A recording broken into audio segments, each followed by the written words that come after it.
नमस्कार, स्वागत है आप सबों का एक बार फिर से जीवन दर्शन में। पिछले भाग में हमने करीब 3 प्रश्नों का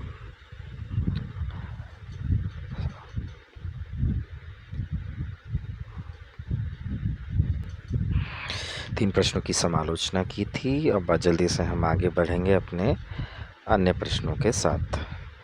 सिविल सर्विसेज 2025 के जीएस पेपर 1 में आए सभी प्रश्नों का धीरे धीरे कर हम एनालिसिस कर रहे हैं। चलिए आगे बढ़ते हैं जल्दी से। जैसा कि आप स्क्रीन पर देख सकते हैं, चौथा प्रश्न है, consider the following statement. The Reserve Bank of India mandates all the listed companies in India to submit a business responsibility and sustainability report BRSR. In India, a company submitting a BRSR makes disclosures in the report that are largely non-financial in nature. 2 statement पढ़ना है और answer बताना है कि 1, 2, both 1 और 2 और neither 1 या neither 2 होगा। एक बहुत इम्पॉर्टेंट टर्म है यहाँ पर BRSR।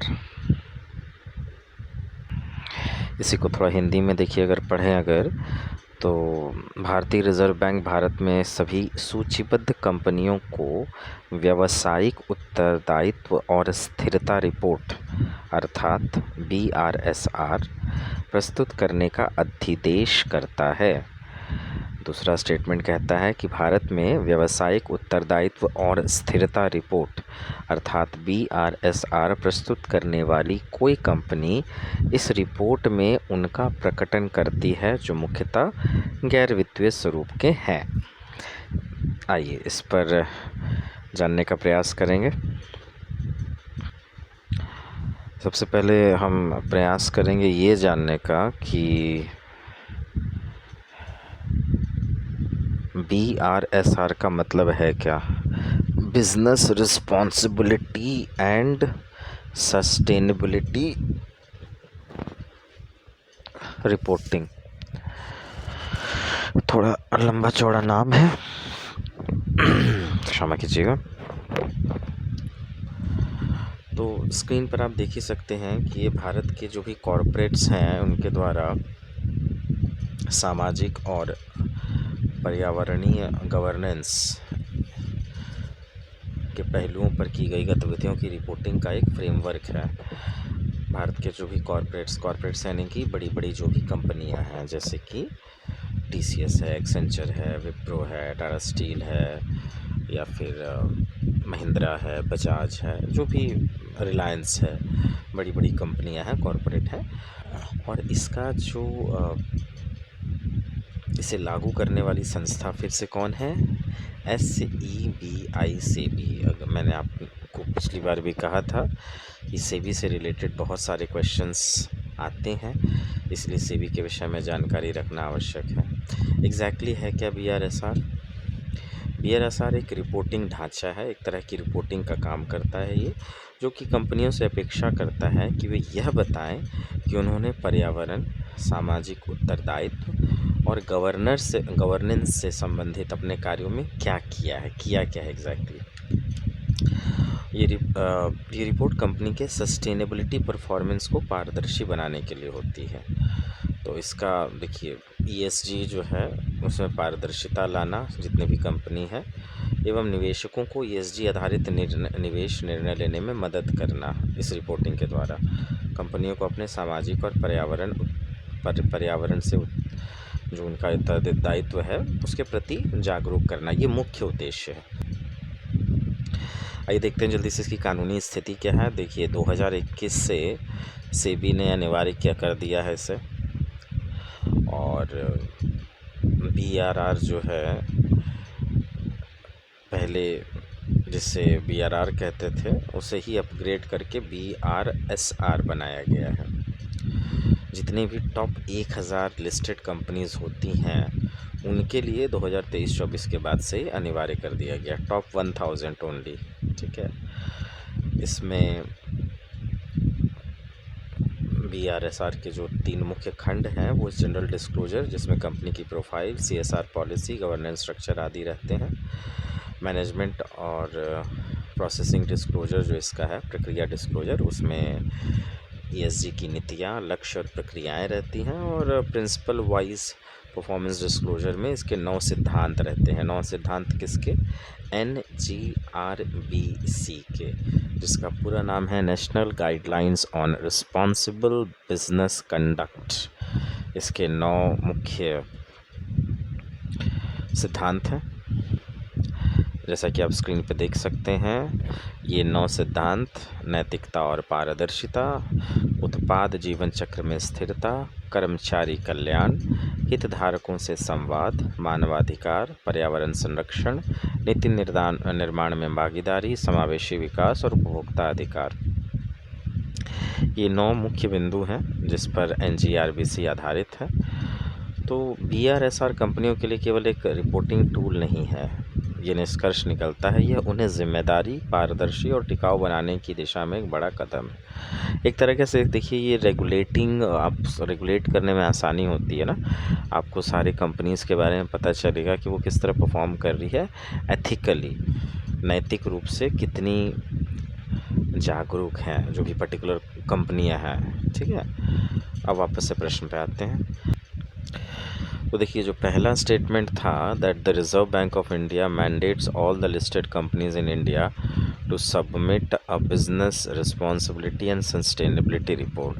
अगर आपने पढ़ा हो कि टॉप लिस्टेड 1000 कंपनी के लिए ही लागू होती हैं, तो स्टेटमेंट इनकरेक्ट हो जाता है, ये सब पर तो लागू होती नहीं है ना। पहला देखिए है कि the mandate for BRSR comes from SEBI.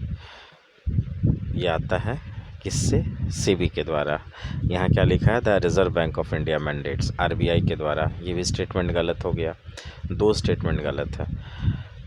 That reserve Bank of India mandates all the listed companies, पहले तो रिजर्व बैंक करती ही नहीं है, और दूसरी बात कि सारी कंपनियों पर ये लागू नहीं होता है। ये सिर्फ और सिर्फ 1000 टॉप लिस्टेड एंटिटीज़ जो भी मार्केट कैपिटलाइजेशन के हिसाब से रहती हैं कंपनियां, उन पर ये लागू होता है। तो पहला स्टेटमेंट आपका हो जाएगा इनकरेक्ट। क्यों होगा, समझ गए आप? देखिए, दूसरा स्टेटमेंट बोलता है कि in India a company submitting a BRSR makes disclosures in the report that are largely non financial in nature. ठीक बात है भाई। तो BRSR का जो फोकस है वो है क्या? Environmental, social and governance parameters. These are non-financial disclosures: energy usage, waste management, gender diversity, community engagement, ethical business practices.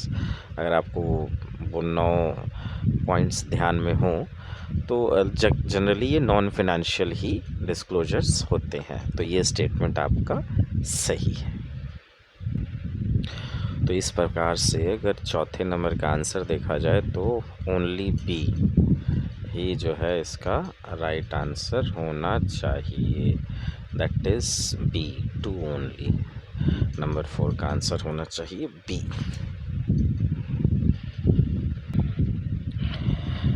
चलिए तो जल्दी से भरते हैं क्वेश्चन नंबर 5 की ओर। क्वेश्चन नंबर 5 अगर आपने देखा होगा तो ये है कि consider the following statement. Statement 1 says, in India, income from allied agricultural activities like poultry farming and wool rearing in rural areas is exempted from any tax. अच्छा, ओके। Statement 2 कहता है कि in India, rural agricultural land is not considered a capital asset under the provision of Income Tax Act 1961. Which one of the following is correct in respect of the above statements? Okay, both statement 1 and statement 2 are correct, and statement 2 explains statement 1. Okay, चलिए थोड़ा जानते हैं भाई इसके बारे में विस्तार से। देखिए, स्टेटमेंट 1 कहता है कि in India income from allied agricultural activities like poultry farming and wool rearing in rural area is exempted from any tax. बात तो बिल्कुल गलत है, क्योंकि इनकम टैक्स एक्ट 1961 जो है उसके अंदर सेक्शन 10(1) जो है वो ये कहता है कि एग्रीकल्चरल इनकम तो एग्जम्प्टेड है टैक्स से, ठीक बात है, लेकिन एग्रीकल्चरल इनकम में आता क्या है? Income from land situated in India used for agriculture purpose. खेती लायक जो काम हो रहा है उसमें जो यूज़ हो रही है भूमि, उसमें आपको मिलेगा टैक्स बेनिफिट।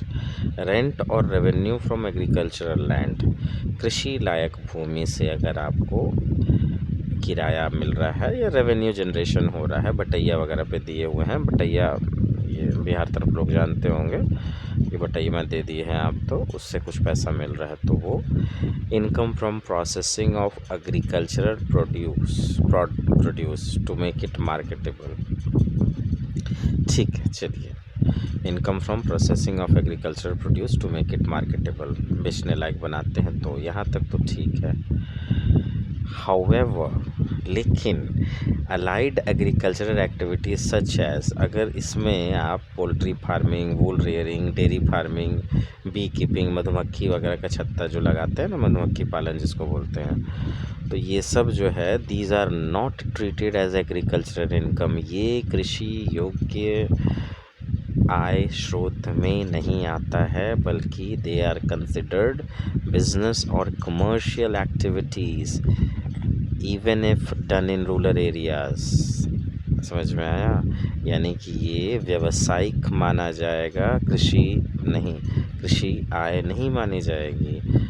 इवन इफ, अगर आप रूरल एरिया यानी कि बहुत ज़्यादा ग्रामीण क्षेत्रों में या फिर अंदरूनी क्षेत्रों में भी करते हैं, इसके बावजूद भी, और it hence that are taxable under regular income tax provisions, यानी कि ये टैक्सेबल होगा। So income from poultry farming, wool rearing is not tax exempt, it is treated as business income and not agricultural income, यानी कि ये business income है तो taxable होगा, सीधी सी बात। दूसरा स्टेटमेंट कहता है कि in India rural agricultural land is not considered a capital asset under the provision of income tax act 1961। बात तो सही है, क्यों सही है? तो देखिए, इसका जो सेक्शन 2 का भाग 14 जो है इनकम टैक्स एक्ट 1961 वाला, वो कहता है कि this income tax act says a capital asset includes property of any kind held by a person. Capital asset जो है वो किसी भी व्यक्ति के पास रखी हुई उसकी संपत्ति तो होगी, परंतु however it excludes rural agricultural land in India, ग्रामीण कृषि योग्य भूमि इससे बाहर होगी। What qualifies as rural agricultural land, क्या होता है भाई? Land situated outside municipal limits, that is beyond certain distance from a municipality और cantonment board. The distance varies 2 kilometre, 6 kilometre और 8 kilometre depending on the population of the area का। So if a person sells rural agricultural land, it is not a transfer of capital asset and no capital gains tax is levied। ठीक है, बहुत सारे farm houses बने होते हैं ना, ये आजकल सेलिब्रिटीज़ का कृषि योग्य भूमि के नाम पे, उसमें बहुत आराम से जो है इनकम टैक्स एक्ट 1961 का फ़ायदा उठाया जाता है। जाके पढ़ लीजिए आप लोग भी, इनकम टैक्स एक्ट 1961। तो इस हिसाब से स्टेटमेंट 1 जो है वो पूरी तरह से करेक्ट नहीं है, पर स्टेटमेंट 2 तो जो है वो करेक्ट लग रहा है, तो चौथा नंबर इसका आंसर होना चाहिए। Statement 1 is not correct but statement 2 is correct, देख लीजिए। ठीक है, चलिए आगे बढ़ा जाए क्वेश्चन नंबर 6 की तरफ। क्वेश्चन नंबर 6 जो था वो है हमारे सामने, ये माफ़ कीजिएगा गलती से ये 7 लिख दिया मैंने, ये क्वेश्चन नंबर 6 होगा सेट नंबर A का। So the question says, consider the following statement regarding India's approach to critical minerals. India has joined the Mineral Security Partnership as a member. India is a resource-rich country in all the 30 critical minerals that it has identified. The Parliament in 2023 amended the Mines and Minerals Development and Regulation Act 1957, empowering the central government to exclusively auction mining leases and composite licenses for certain critical minerals. ठीक बात है. Which of the statements given above are correct? एक या दो, दो या तीन, एक या तीन, या फिर एक, दो और तीन. ठीक बात है. ये थोड़ा जाने भाई कि ये MSP यानी मिनरल सिक्योरिटी पार्टनरशिप है क्या. तो देखिए, यूनाइटेड स्टेट्स ऑफ अमेरिका ने जून 2022 में कुछ अपने अड़ोसी पड़ोसी और मौसा मौसी लोगों को मिलाकर ये बनाया था एक मिनरल सिक्योरिटी पार्टनरशिप प्रोग्राम या अलायंस आप कह लीजिए. The mineral security partnership is a strategic alliance launched by United States in June 2022. Okay, with key partner countries. 14वां शायद भारत था उसमें. खैर, so its core objective is to secure global supply chain of critical minerals that are vital for clean energy technologies, electronics, defence system and modern manufacturing. ठीक बात. तो member countries 2024 तक देखा जाए तो ये फाउंडिंग मेंबर हो गया US, Canada, Australia, France, Germany, Japan, south Korea, United kingdom, Finland, Sweden and European union.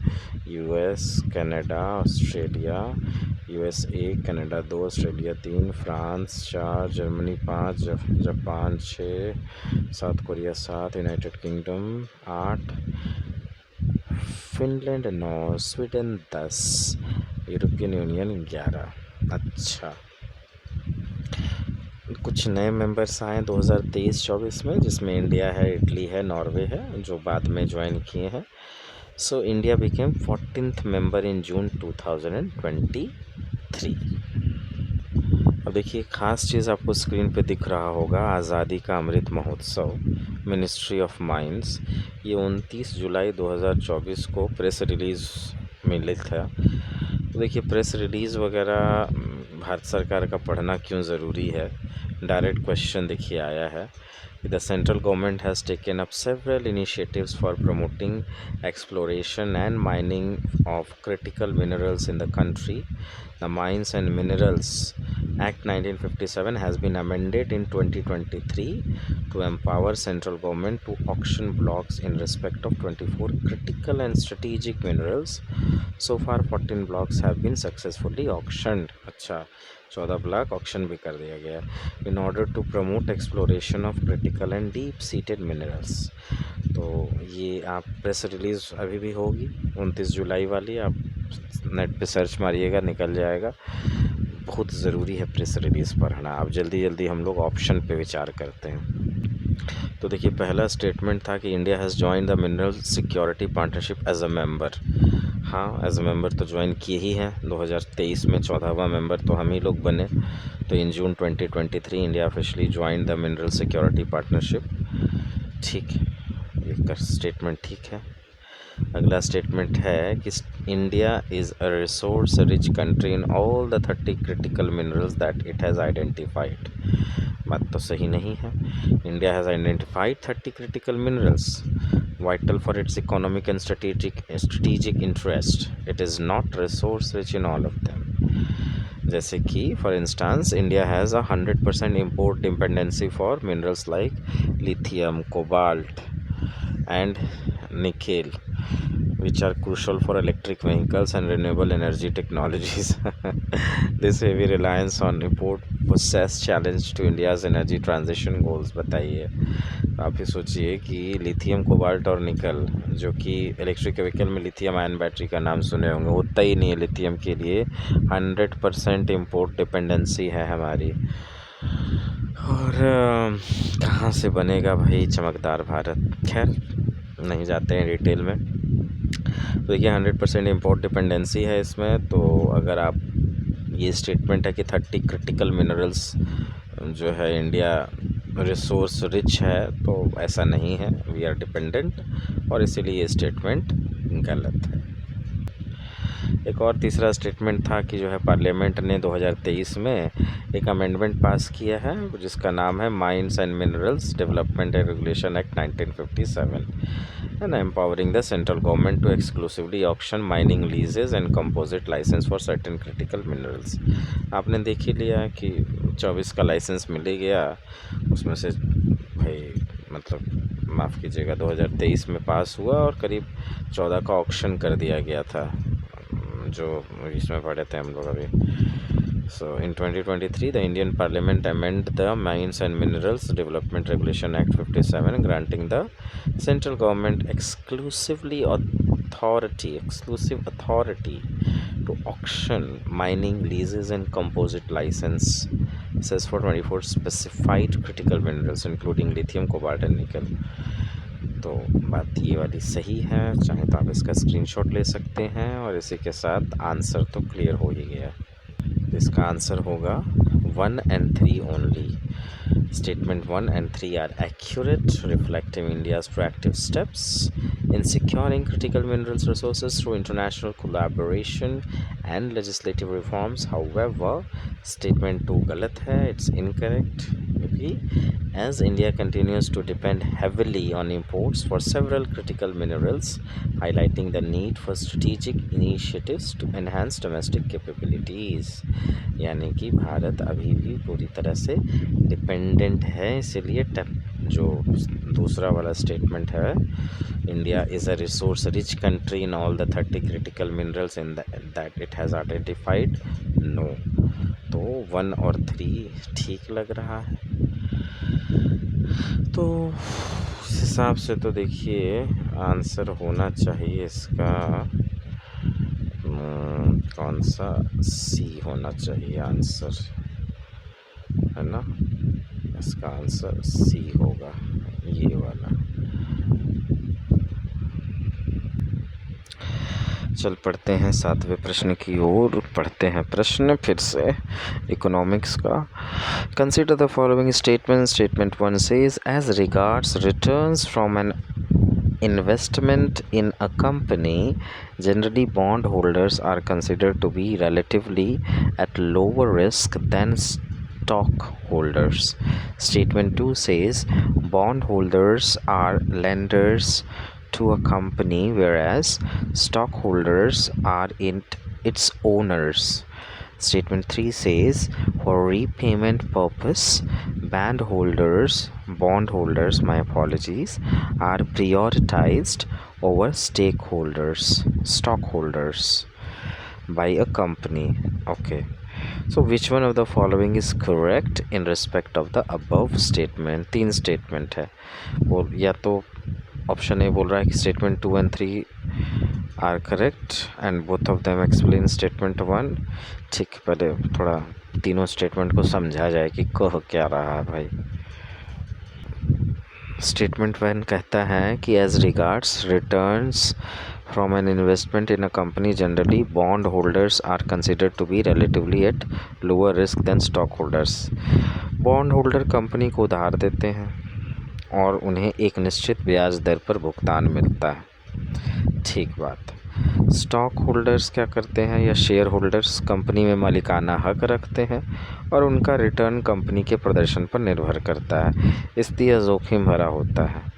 यानी कंपनी अगर घाटे में जाती है या बंद होती है तो बॉन्ड होल्डर्स को पहले भुगतान किया जाता है, जबकि स्टॉक होल्डर्स को अंत में या नहीं भी मिलता है, इसलिए बॉन्ड होल्डर्स को जोखिम वाला निवेश माना जाता है, कम जोखिम वाला। समझ गए?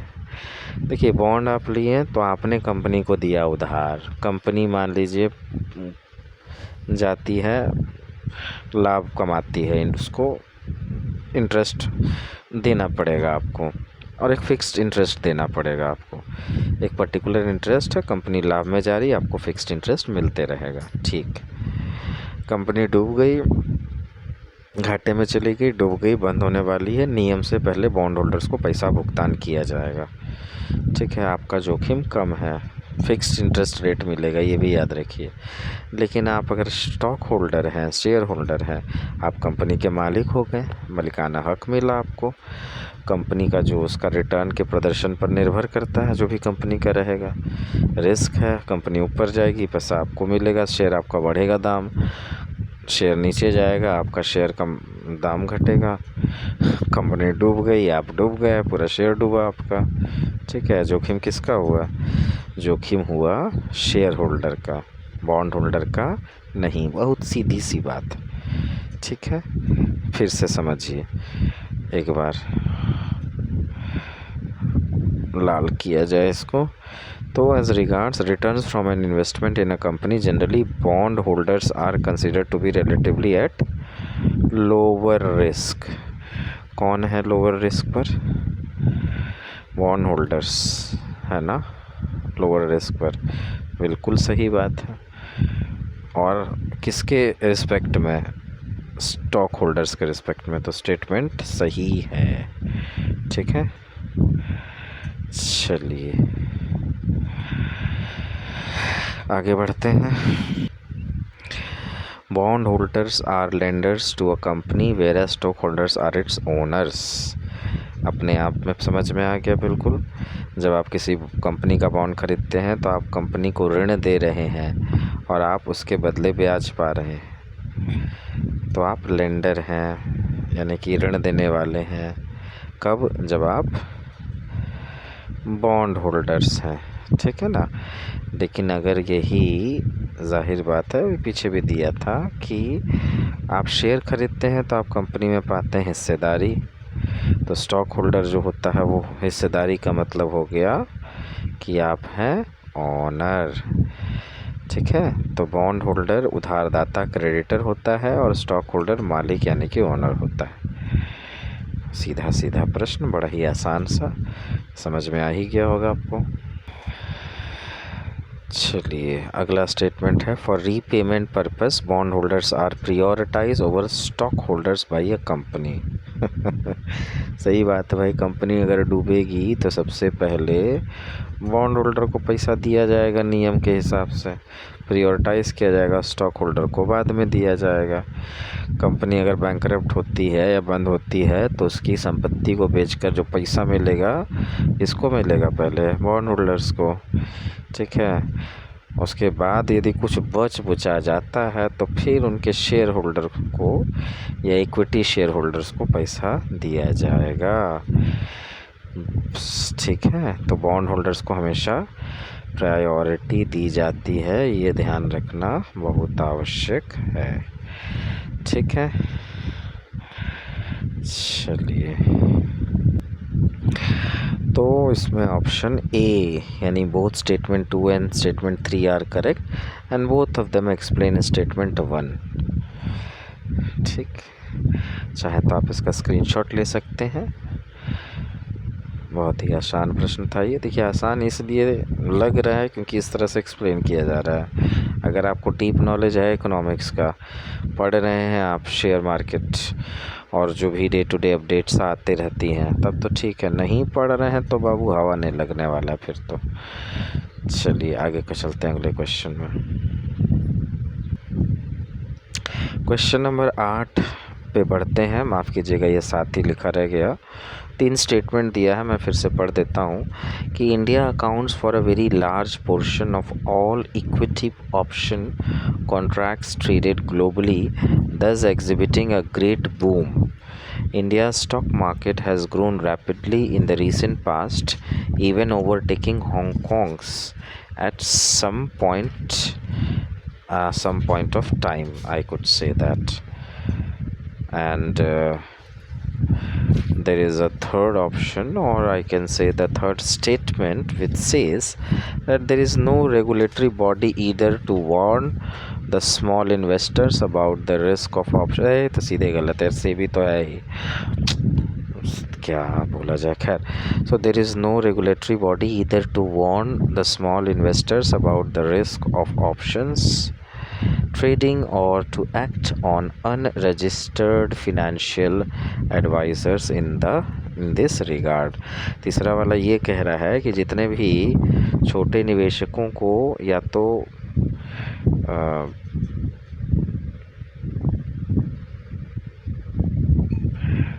जितने छोटे निवेशक हैं उनको या तो विकल्प व्यापार जोखिम को चेतावनी देने या इस विषय में अपंजीकृत वित्तीय सलाहकारों पर कार्रवाई करने के लिए कोई नियामक निकाय ही नहीं है, कोई फाइनेंशियल एडवाइजरी या फिर कोई बॉडी, रेगुलेटिंग बॉडी ही नहीं है। वैसा नहीं है, सेबी तो इसीलिए बैठी हुई है। और खैर इन तीनों पर विचार करते हैं एक एक करके। देखिए बड़ा सीधा सीधा सा है स्टेटमेंट। पहला वाला जो स्टेटमेंट है वो बिल्कुल साफ साफ सही है। India has emerged as the world's largest equity option market by trading volume specially through the national stock exchange NSE, and a large share of global equity option contracts is traded in India, indicating a significant boom। भारतीय market ऊपर तो जा रहा है, बात तो सही है। दूसरा वाला जो है वो भी देखिए सही है। स्टेटमेंट था कि India stock market has grown significantly in recent years, और in early 2024 India even surpassed Hong Kong in terms of total market capitalisation, making it one of the top 4 market globally. देखिए सेबी वाली बात मैंने कहा था गलत है, क्योंकि India does have a strong regulatory body known as securities and exchange board of India, SEBI. Once again, SEBI regularly warns investors about the risk of options trading and takes action against unregistered financial advisors. Therefore, this statement is factually incorrect। मैंने कहा था भाई SEBI के बारे में बहुत कुछ आएगा, तो इस हिसाब से आपको आंसर मिल ही गया होगा। तो क्वेश्चन नंबर 8 का आंसर तो पहला वाला होना चाहिए, 1 और 2 ओनली, क्योंकि 3 तो गलत होगा भाई सेबी की वजह से। सीधा सीधा आंसर था देखिए सेबी वाला। बढ़ते हैं क्वेश्चन नंबर 9 की तरफ। क्वेश्चन नंबर 9 है कि consider the following statements regarding the circular economy. Circular economy क्या होता है भाई? स्टेटमेंट पूछ रहा है कि circular economy reduces the emission of green house gases, circular economy reduces the use of raw materials and as inputs, and this economy reduces wastage in the production process। 3 statement है, आपको देखना है कि तीनों स्टेटमेंट कितना सही और गलत है। तो देखिए पहले तो समझा जाए थोड़ा आराम से कि जो है सर्कुलर इकोनॉमी है क्या। सर्कुलर इकोनॉमी है ना, circular economy is an economic system that focuses on minimising waste and making the most of resources. Waste को मिनिमाइज़ करने के लिए सर्कुलर इकोनॉमी जो है इसको प्रतिपादित किया गया है, and making the most of resources by क्या क्या है, reusing, repairing, refurbishing and recycling existing materials and products। This is different from a linear economy where take, make and dispose। बड़ा ही गलत तरीके का चीज़ है ये, टेक, मेक और डिस्पोज। इस पर ये डिपेंड नहीं करता है। ये reusing, repairing, refurbishing and recycling 4R वाली टेक्निक पर भरोसा करता है। तो इस हिसाब से statement 1 circular economy reduces the emission of green house gases, ये बात ठीक है। In a circular economy there is a less dependency on extracting and producing new raw material which uses involves energy intensive process. इसके अलावा it reduced waste generation means less landfill usage which reduces methane emission। Manufacturing from recycled materials usually consumes less energy than making from virgin materials, and all this leads to a reduction in greenhouse gas emission like CO2 and HCH4। तो circular economy reduces the emission of greenhouse gases, बात जो है वो ठीक है। Circular economy reduces the use of raw materials as inputs, बात तो ठीक है, ये भी सही है। तो अगर एनालाइज किया जाए ऑप्शन ए को कि both the statement 2 and statement 3 are correct and both of them explain statement 1, बात सही है। लेकिन अगर ये बोला जाए कि both statement 2 and 3 are correct but only one of them explain statement 1, जो कि गलत है। स्टेटमेंट तो दोनों का दोनों जो है क्लियर करता है explain statement 1, not just one, both explain statement 1। Option C की बात की जाए तो only one of the statement 2 and 3 is correct and the explanations and that explains statement 1 incorrect, both are correct not just one. Option D भी गलत है क्योंकि neither statement 2 nor statement 2 is correct, ऐसा नहीं है, दोनों स्टेटमेंट दोनों सही है। फाइनल आंसर इसका होगा ए। एक बार फिर से देख लें और हम बढ़ चलेंगे अगले प्रश्न की ओर। Question number 10 says, consider the following statements. Capital recipients create a liability or cause a reduction in the assets of the government. Borrowing and disinvestment are capital receipts and or receipt. Interest received on loans creates a liability of the government. Which of the statement given above are correct? Again economics. चलिए तो पहले कथन पर विचार करते हैं, बड़े ध्यान से समझिएगा। Capital recipients create a liability और cause a reduction in the assets of the government, यानी कि पूंजी प्राप्तियां सरकार की देनदारी पैदा करती हैं या सरकार की संपत्ति में कमी करती हैं। व्याख्या करी जाए इसकी। देखिए, पूंजी प्राप्तियां वे प्राप्तियां होती हैं जो सरकार की देनदारी यानी कि ऋण बढ़ाती हैं या उनकी संपत्ति को घटाती हैं, इसको कहते हैं कैपिटल पूंजी प्राप्तियां। जब सरकार उधार लेती है यानी कि अगर कर्ज लेती है तो ये एक लायबिलिटी बन जाती है, क्योंकि वापस भी तो करना है, भविष्य में चुकाना भी तो होगा। और जब सरकार संपत्ति बेचती है, जैसे कि डिसइन्वेस्टमेंट कहते हैं, जैसे सरकारी कंपनी पीएसयू वगैरह में हिस्सेदारी अगर बेचना, तो उसकी संपत्ति घटती है। अभी आप मान लीजिए कौड़ी का दाम 100-200 रुपये में बेच दिए, अब 10 साल बाद उसका कीमत लाखों में भी हो सकता है। तो आइडियली वो तो आप अपना संपत्ति बेच ही रहे हैं, है ना। इसलिए पूंजी प्राप्तियां या तो देनदारी बनती है या संपत्ति को कम करती है। कैपिटल रिसिपिएंट्स क्रिएट अ लायबिलिटी और cause a reduction in the assets of the government. बात तो सही है, समझ गए। क्योंकि अगर सरकार कर्ज लेती है तो जाहिर बात है फंसेगी, लायबिलिटी बनेगा। एसेट बेचती है तो उसका यानी कि जो भी संपत्ति है वो घटेगी। अब कैपिटल रिसिप्ट जो है यानी कि पूंजी प्राप्तियाँ क्या होती है, बहुत बेसिक 3 गो चीज़ जान लीजिए भाई। ये वो प्राप्तियाँ होती हैं जो सरकार की संपत्ति को कम करती है या देनदारी पैदा करती है, लायबिलिटी बढ़ाती है।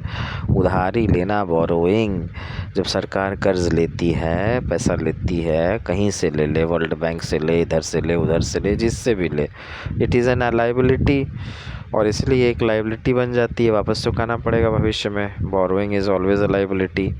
डिसइन्वेस्टमेंट, सरकारी संपत्ति या शेयर को बेचने से जो प्राप्त राशि है वो एक तरह से डिसइन्वेस्टमेंट ही है, क्योंकि आपने उसको अभी तत्काल बेच दिया, कुछ पैसा मिला, पर भविष्य में तो उसकी कीमत गई।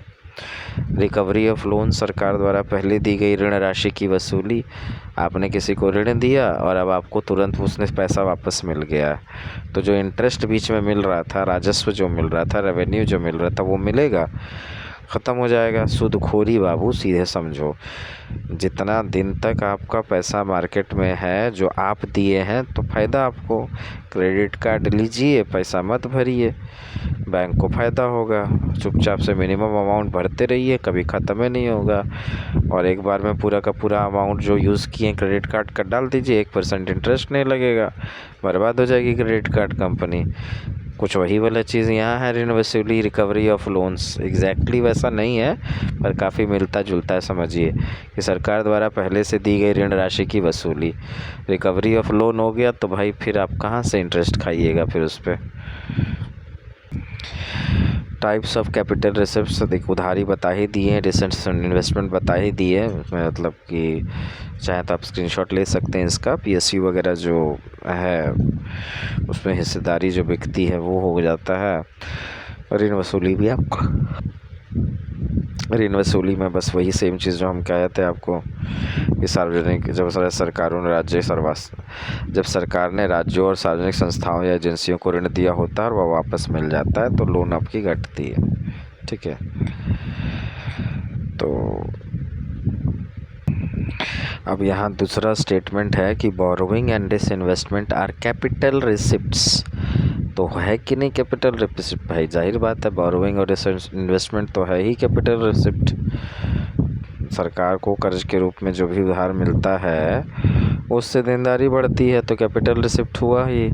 डिसइन्वेस्टमेंट सरकार की संपत्ति में हिस्सेदारी बेचने वाली जो भी मिलती है, इसलिए उधार और डिसइन्वेस्टमेंट दोनों ही पूंजी प्राप्तियां है। ये कथन सत्य है। पूंजी प्राप्तियां यानी कैपिटल रिसीट। ठीक है, कथन नंबर द्वितीय सत्य है। कथन तृतीय कहता है interest received on loans creates a liability of the government. ऋण पर प्राप्त ब्याज सरकार की देनदारी बनता है। अच्छा, सरकार द्वारा दिए गए ऋण पर जो ब्याज प्राप्त होता है वह राजस्व प्राप्ति यानी कि रेवेन्यू रिसीट होता है, न कि पूंजी प्राप्ति। यह सरकार के लिए आय है। यह ब्याज कोई देनदारी नहीं बल्कि सरकार की आमदनी बढ़ाता है। सही होगा कि गलत होगा? बिल्कुल गलत होगा। तो ये कथन गलत हो गया, स्टेटमेंट नंबर 3। अंतिम उत्तर होगा, सही कथन है 1 और 2 केवल। तो क्वेश्चन नंबर 10 का आंसर होना चाहिए 1 and 2 ओनली। तो इसी के साथ पहले 10 प्रश्न समाप्त होते हैं और अगले खंड में हम लेकर के आएंगे कुछ इतिहास से जुड़े हुए प्रश्न। उसकी एक झलक आपको दिखा दूं मैं। राजा राम मोहन राय पे बड़ा ही आसान सा प्रश्न पूछा गया था। कंसीडर दीज 2 स्टेटमेंट दैट क्या था, राजा राम मोहन रॉय ही possessed great love and respect for the traditional philosophical system of the East. He desired his countrymen to accept the rational and scientific approach and the principle of human dignity and social equality of all men and women. ठीक बात है। तो east के philosophy यानी दर्शन शास्त्र का आदर तो वो करते थे, बात तो सही है। और वो ये भी चाहते थे कि भारत के लोग एक्सेप्ट करें रैशनल थिंकिंग को, साइंटिफिक अप्रोच, वैज्ञानिक दृष्टिकोण को, और ठीक है सामाजिक समानता को, समरूपता को, समरसता को, सभी पुरुष और स्त्रियों को बराबर माना जाए। तो ये बात भी सही है। आंसर तो सी बोथ 1 and 2 होना चाहिए। बहुत ही आसान सा प्रश्न है ये। तो इसी के साथ ये वाला पार्ट मैं समाप्त करूँगा और आशा है कि आप सबों को ये भाग भी पसंद आया होगा। बहुत सारी त्रुटियां अवश्य रह जाती हैं। कमेंट सेक्शन में आप बताएं कि उन त्रुटियों का निवारण मैं कैसे करूं। किसी प्रश्न का उल्लेख अगर आपको पसंद ना आया हो या आप उसमें अन्य और भी विवेचनाएं चाहते हों, आलोचना समालोचना चाहते हों उस प्रश्न पर, तो मुझे ज़रूर बताएं। देखिए बहुत सारे सोर्सेज ऑनलाइन आपको मिल जाएंगे और उनका पठन पाठन करें, पारायण करें। सिविल सर्विसेज परीक्षा में सिर्फ सही आंसर या की जो भी आपको मिलता है उससे आंसर देखना उचित नहीं है। जो गलत उत्तर हैं या ऑप्शन हैं उसके बारे में भी आपको जानकारी रखनी है। तो एक छोटा सा प्रयास सारे प्रश्नों के उत्तर और उनकी आलोचना और समालोचना करने का मैं प्रकाश लाल जीवन दर्शन की ओर से यूट्यूब में माध्यम निर्वाणा एजुकेशन हब मैं इजाज़त चाहता हूँ और जल्दी ही कुछ 90 के आसपास प्रश्न और बचे हुए हैं, उनका भी छोटा छोटा भाग बनाकर मैं आप सबों के समक्ष जल्दी ही प्रस्तुत होऊंगा। आज के लिए इतना ही। बहुत बहुत धन्यवाद।